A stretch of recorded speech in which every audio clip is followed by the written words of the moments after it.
Good morning, everyone. Happy Sabbath. How are you doing today? Calmly I come, calmly I'll go, with a word this morning that is resting heavily on me. Friendship is a priceless gift that cannot be bought or sold, but its value is worth more than 1,000 mountain full of gold. For gold is cold and lifeless, but the friendship will remain through it all. And I changed some of the words so that it may suit the topic that I am about to discuss this morning. They say a friend in need is a friend indeed. I am a friend. I will go out on a limb for my friends or people who I class or would hope to have me or held me at the same esteem with the branding of that what is called a friend. But a lot of people use that term loosely without understanding the heaviness behind the word friendship. A lot of people use that word loosely without understanding the importance of what friendship is. Friendship is not supposed to be one-sided.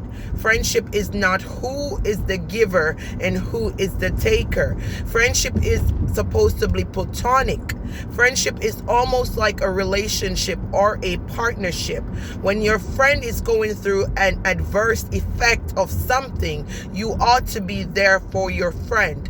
However, when it is one-sided and your friend feel as though, they are supposed to be the person who is always on the receiving end and not the giving end, regardless of what it is, it does not have to be monetary. Even a prayer is very important. That's where we will have a boundary filled friendship, because that's where there's a thin line between you using me and not being a friend to me.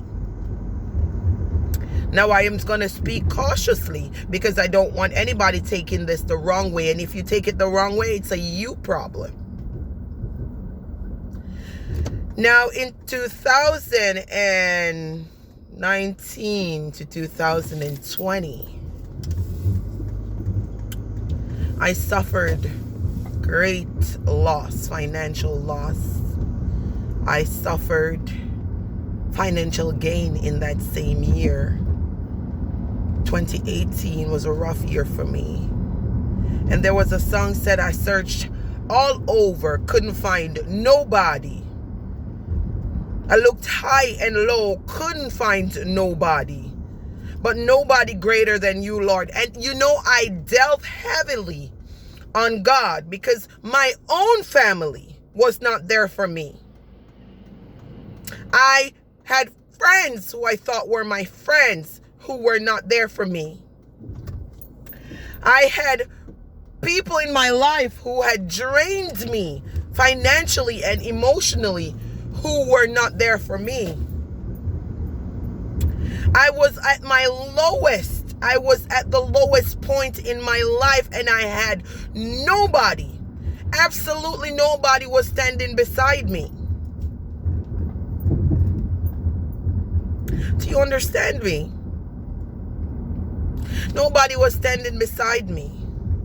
But you know what? During that period, I found out that I must solely place everything I am, everything that I will go through, on Christ Jesus.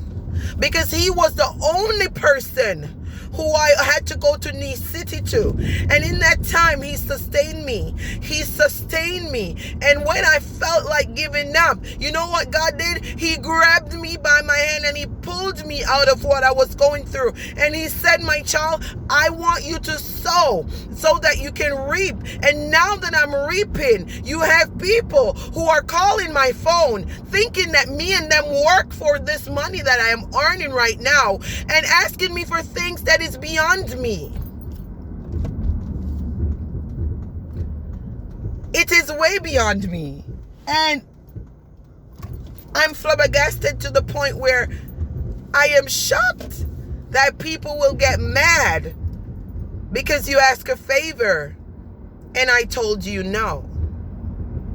And moving forward, no is going to be my favorite word. Anything anybody asks me for, it's going to be no. I'm tired of being used. I'm tired of a one-way friendship. I'm tired of a one-way family. I'm tired of so many things. And I refuse, I absolutely refuse to feel bad about not helping somebody.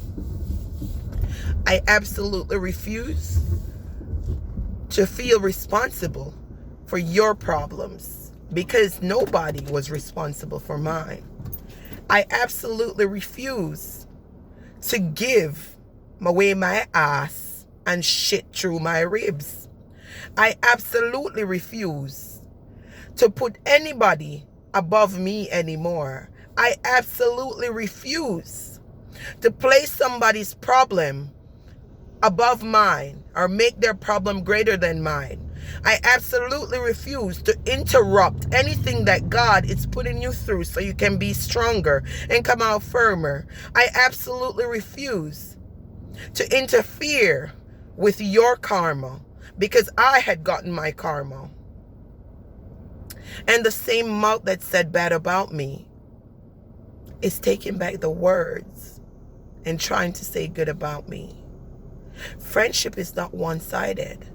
Family is not one-sided. I can tell you this. My own family slaughtered me. Let's say alone people who are not my flesh and blood. And now guess what? The stone the builder refused is now the head cornerstone. Be careful how you treat people when they're going through their Job moment, because you may never know when you will need them. You may never know when you will need them. And for everybody who had said what they had said about me, I forgive you. I forgive you. I forgive you, and I don't hold you anywhere in my heart because my heart is filled with love, peace, and a joy that passeth all understanding. God bless you. Have a happy Sabbath. Travel well. And when you're going through this season, I pray that you're sustained enough to know that God is enough to take you through it. And don't depend on me. God bless you.